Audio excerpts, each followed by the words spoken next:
Hey guys, I'm back for 3.24 Necropolis League. Just thought I'd highlight another unique build that I've put together here. The first thing you probably notice on my screen is that I am running 5 worm jars, or writhing flask hybrid flasks. Yeah, so let's say I'm the only person doing that on PoE Ninja builds. The reason for this is I was able to, with the help of some new mechanics this league, sustain the flasks non-stop. For every 0.2 seconds we use a flask to regain energy shield with the help of Supreme Decadence from a timeless cluster jewel, Elegant Hubris. And the benefits of not only getting 2,000 plus life per second from each flask use, or energy shield, I should say. So over 10,000 energy shield per second. Killing the worms themselves also gives us onslaught, cast speed, all 3 frenzy, power, and endurance charges, sustains our mana, sustains our life, sustains our energy leech sustain, keeps things up like careful conservationist, oh god, where 20% increased flask charges gained per second if you crit recently. Pairs really nicely with this critical strike mastery because the worms are always on full life when you kill them. And it says it consumes 16 of 40 charges, but it actually only uses 13, so I'm able to use them three times each, times 5, so 15 times, or 30 worms every 3 seconds.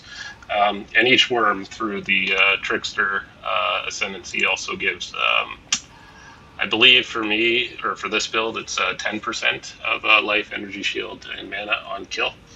So that's 30 kills every 3 seconds, or 10% of life, mana, ES on kill every second, along with the insane sustain from the flasks themselves. So this build is stun immune, ailment immune, does a high level of energy shield. I think it has like with the Dark Seer on, it has around 70k max hit, 200k overall EHP. The highest being with Arctic Armor and Standing Still. I think Fire gets up to 175k, so it is very, very tanky.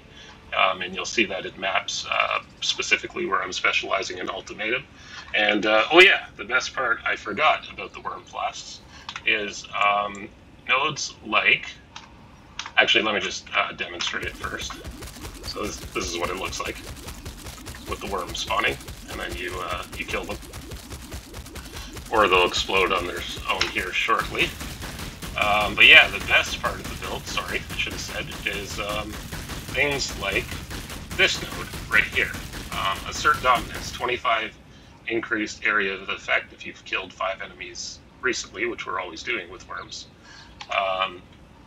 I'll show you here actually with this this one here, because I got it on another jewel. So the flasks can sustain themselves when I'm not hitting the worms, but I need a careful conservationist up with the crit strike recently to allow another assert dominance gem to go on. So let me throw that on here quickly, and you can see what kind of AoE we're working with. And the reason we want AoE is as much AoE as we can get, and we get it from this build through things like Assert Dominance and Expansive Might when you're standing still, 10 up to 50%, so 50%, 50%. We got a lot of increased area of effect on things like the Final Repeat of Spells has increased area of effect, increased area of effect further on our jewels and passive tree. So the reason we do that is because very popular skill this league, Ice Nova of FrostBolts, which does way more damage and spawns 4 times, or explodes 4 times when it's on a projectile. So when you throw it out there and you cast, it's going off your projectiles, and then your projectiles return to you, and it keeps casting. So that wasn't great AoE, but you'll see what happens when the worms come out, and we test our AoE again.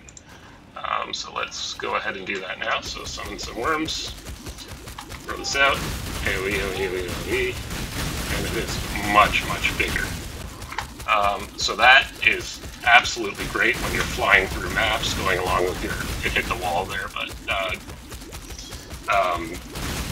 doing damage that way, sustaining your life. So I'll show you a map quickly, and show you the strategy I'm doing with it. Super cheap strategy. Ultimatum Scarab of Inscription. What that does, it's dirt cheap, and what it does is it makes the ultimatum in the area offering catalyst offer inscribed ultimatums instead, and then 2 ultimatum scarabs of bribing, which give increased experience, so that helped us get to level 99. And then 1 where we fight the boss if possible. The most expensive one's the boss, and it's only like 6 chaos each, and it pays itself back in the uniques and the tainted catalyst that he drops by far. So this is a very profitable strategy that I've been running as well. So yeah, let's just throw in a map here. Sure. And you can see what it looks like. And yeah, I'll show you my Atlas tree quickly.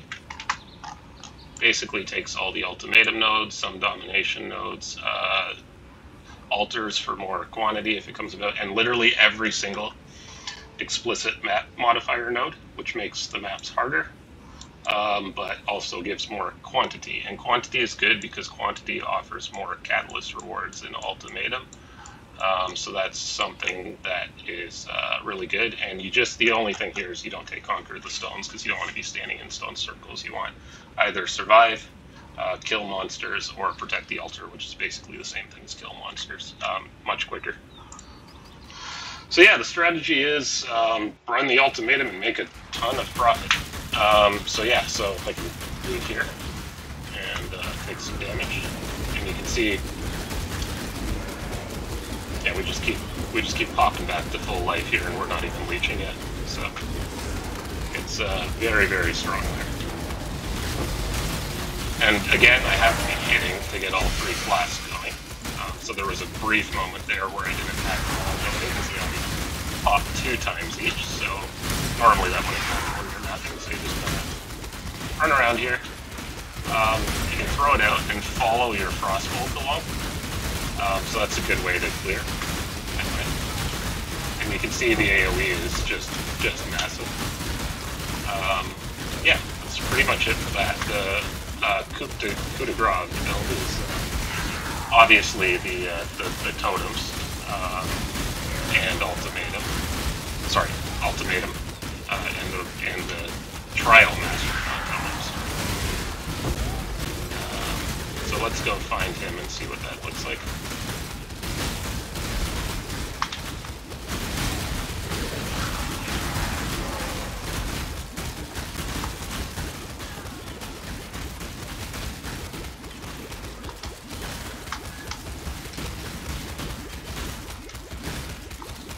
Sorry, I must have missed it. Ah, right back at the beginning.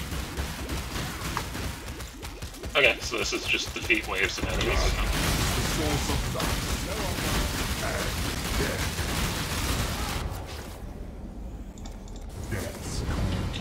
Doesn't really matter what mods we take. I also keep a Dark Seer Scepter in my inventory because it is very tanky to use.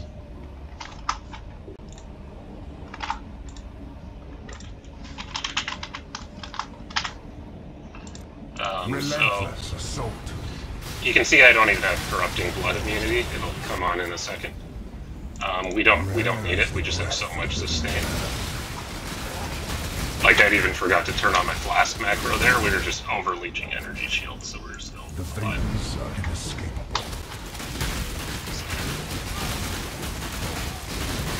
So yeah, this is what it looks like. Pretty much screen clearing AoE.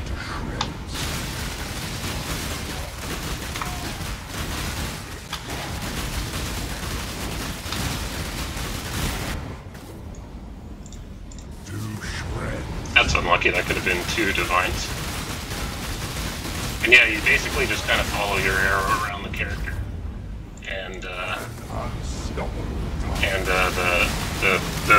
Frost Nova will go off on your FrostBolts instead of you all the time. The AI is really good on this skill. Your doom is down. And the gear is pretty simple. It's just energy shield on everything. The Shavron's Revelation in the left hand, and a All's Uprising to get another aura. On the auras we use are, Your thoughts. I think they're... I normally put Darkseer on for the boss. I think so. It's Hatred, Zealotry, Grace, and Hero and Arctic Armor. So that's why I'm standing still. Arctic Armor, physical reduction, basically a lot of physical reduction. Reduction everywhere actually, so it's very, very tanky. As you can see, the Trial Master is barely hurting us. I'll try to tank the ultimatum. I think we will. Normally I would move, but should be fine. Yeah, more than fun. Be still. So yeah, I'll get a full build guide going later because I just got home from work, so I'm probably a little brain dead and not talking well. But I can show the POV after. I think this is a solid build, especially with the price of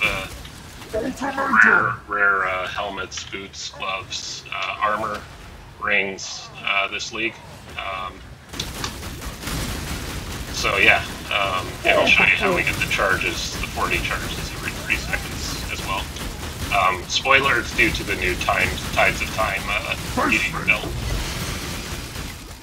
Okay, cool. So that's it, guys. I'll post this, and sorry I probably stuttered and said a lot, but yeah, I'll post another build guide soon. And the POV, and the macro I use. Thanks a lot, guys. Have a good day.